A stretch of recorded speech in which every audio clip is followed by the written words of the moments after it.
How's it going? Welcome back. Welcome back. Yes. We are having another, I think we're on our fourth hack. This is at our this fourth point. hack. Yeah. Yes. Pretty exciting. So Yeah. as a quick reminder, if this is your first time experiencing a hack, these are short form sort of tips and tricks that we're trying to provide, whether that's to marketers or creatives. We try to be very clear about that. Yeah. This one in particular is for the marketers. Although there's some creative tips in there too. Yeah. So maybe a little bit of both in this time.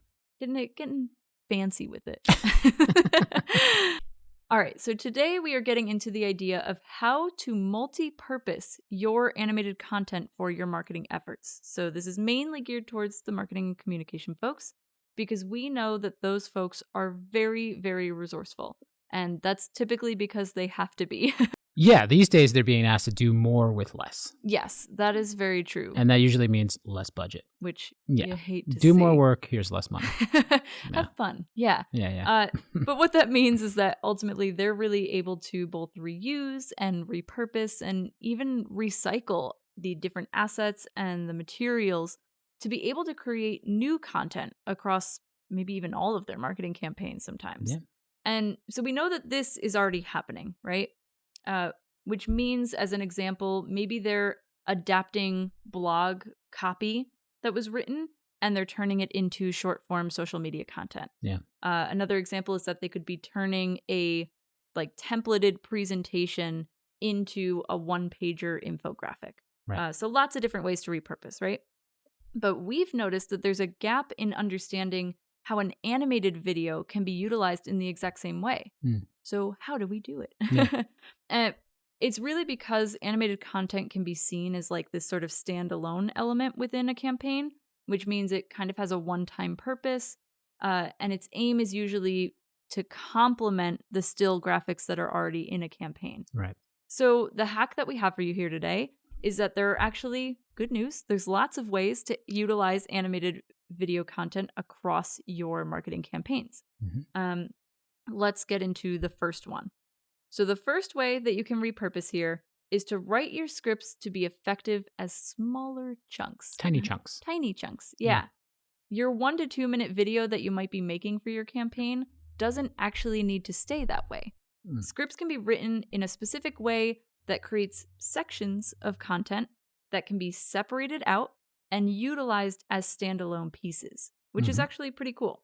With smaller chunks, you can then spread your message across your campaign timeline, as opposed to having it in one location, let's say. You can also go deeper into targeting different audiences with those different parts of the video that might only be of interest to certain people. Yeah. Usually what we get is one long video, and then maybe you're talking about features in your app or something like that. And one feature is related to this type of person or persona or group. Right, it might be appealing to one. And then this other piece is for someone else. And so you can chunk those out, put it through your campaigns so that you're targeting different people with the same content. For sure. Yeah. And the best benefit of all there is that you can actually then lead them from your smaller chunked video to the full video that you put either on your site or throughout another social channel. Okay, so that's one option that you have there. But wait, there's more. A second option you have is to make stickers or GIFs. I'm sorry, what? GIFs. GIFs? Yeah, GIFs. I think you're saying it wrong. How should I be saying it? I think it's GIFs. Oh, GIFs. Yeah. I bet you didn't see that coming, huh? GIFs. I like to go with heafs. Heafs. Heafs and GIFs? Yeah. However you say it. Who can say really? Who can say? But we know it's GIFs. So GIFs are a snippet of an animated video. Sometimes they're singular animated elements that can be designed to kind of similarly also stand alone. Yeah, usually they're looping. Yeah. And so instead of having your small chunk of a video, you have an even smaller chunk of a GIF that can. So you got chunks and then you got tiny bits. Yeah. An example of this is that you can use, let's say, a single piece of animated text, or you can take a specific object or icon, or even a specific character from your video to emphasize key messaging that you want to get across. The real point here is to make sure that when that snippet is standing on its own, outside of the context of the video, it still has a clear and effective message. So it's not being completely misinterpreted or taken out of context in that way. It still relates to the purpose that you have. Another example of this is repurposing things like statistics or data that can be taken from the video, right? Yeah, Things that you lots might of- have used in your infographic. Yeah, a lot of graphs, bar graphs, Line graphs, yeah, graphs, graph graphs, giraffe graphs. giraffe graphs. Yeah, so you can imagine like a giraffe graph. Like, okay, hear me out. Okay, so I'm nonprofit working on saving animals, giraffes maybe specifically. I don't know. You got to save them. And then, you see a bar graph of how many giraffes have been saved over the course of the time that they've been operating. And then like, each bar is maybe the length of the neck of the giraffe or something. That's a pretty clear visual. This will go I'm sure well. you can see the giraffe neck. Like, Yeah. These are the creative ideas that you get through creative giraffe people. graphs. There you go. The idea is that the possibilities are pretty widespread here. Yeah. So what we'd really want to say here is that we encourage you to think ahead of time about which sections from the video you would be able to pull GIFs from. GIFs. Okay, great. Another avenue here, we talked a little bit about stickers right before. Yeah. So let's say someone's animating your logo for your animated video.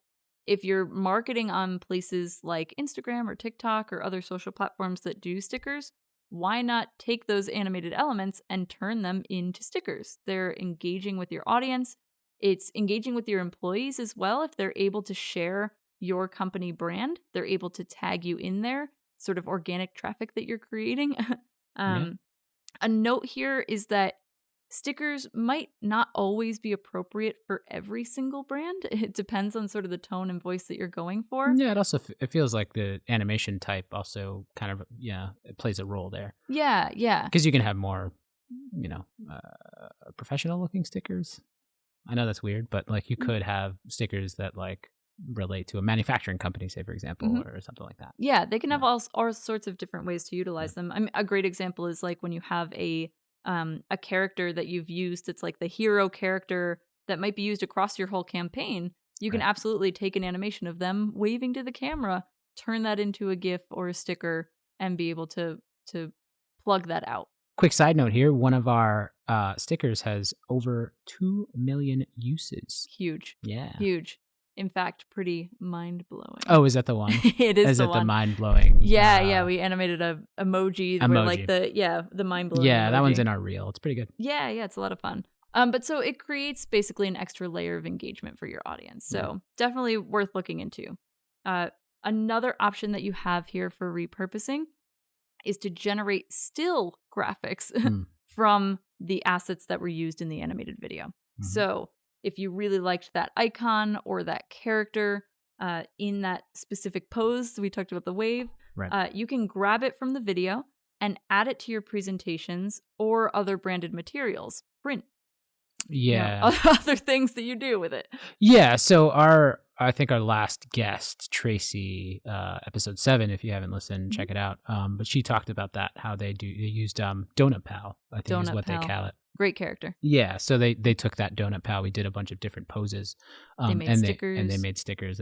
Like physical ones, not even just, They put them all over the place. Pretty cool. Yeah. So there's lots of ways to utilize this. Yeah. We wanted to make a quick side note here for creatives. As a creative, you'll probably need to know from the person that you're working with ahead of time that they intend on repurposing. Yeah. Right? So you really want to be sort of creatively strategic about how to visually break up the narrative that you're either being tasked to write or to work on while keeping it cohesive as a full story overall. Because you can get really lost in trying to be like, okay, well, I'm going to make a GIF here and I'm going to chunk this out here, and now every 3 seconds is another chunk of video. That can be hard to make cohesive overall in a script. Yeah. It also informs how you put together some of the files as a creative, right? So you might think of, loopable things even prior to getting through the animated video entirely. So Right. Yeah. So it raises the question, how do you, as a marketing communications person, actually work with these assets, right? In this case, we would recommend asking for source files. So these are usually app-specific files. So you're talking about if you're working with something like Photoshop or Illustrator. You've got .ps's or .ais or .svgs. .indds. Yeah, you got them all. You got them all. But basically, you would have the ability then to manipulate the data that you've received when they created that final product. Yeah. It's almost like you're thinking about it like they're the ingredients of a cake, as opposed to just getting a cake at the end, which is the whole video. Yeah. And so you have the ability to then pick and pull and extract as you need to. But we kind of wanted to make a note there that, unless you know how to work with those files. You need a chef's mind a little bit. Yeah. So you have to know how to work with the files before you can actually get in there and change something. So, and another warning here is that you might have third-party plugins that you're using as a creative that the marketer or the person on the other end might not have. So that's another hurdle sometimes that you have to get through. Right. So that's why our biggest recommendation here is that at the very beginning of the project, if this is something you're going to do, you're going to repurpose some of the assets that you want to work with later. The marketer can ask the creative for that, so the creative can factor that into the budget later. Yeah, and how they're going to work with the files. And exactly. Stuff like that. Exactly. Their whole approach might change. Right. Very true. Yeah. All right, so all of this is really to say that since the characters, the icons, or the assets that are being made for your animated video are going to be representative of the brand anyway, why not take the time to make it purposeful or repurposeful in this case, use it in different ways, and be able to spread out the purpose across multiple parts of your campaign. Maximize your ROI on the content that you make. For sure. Yeah. That's all we got for today. Cool. Thank you for listening, as always, and we will see you in the next episode. Have a good one.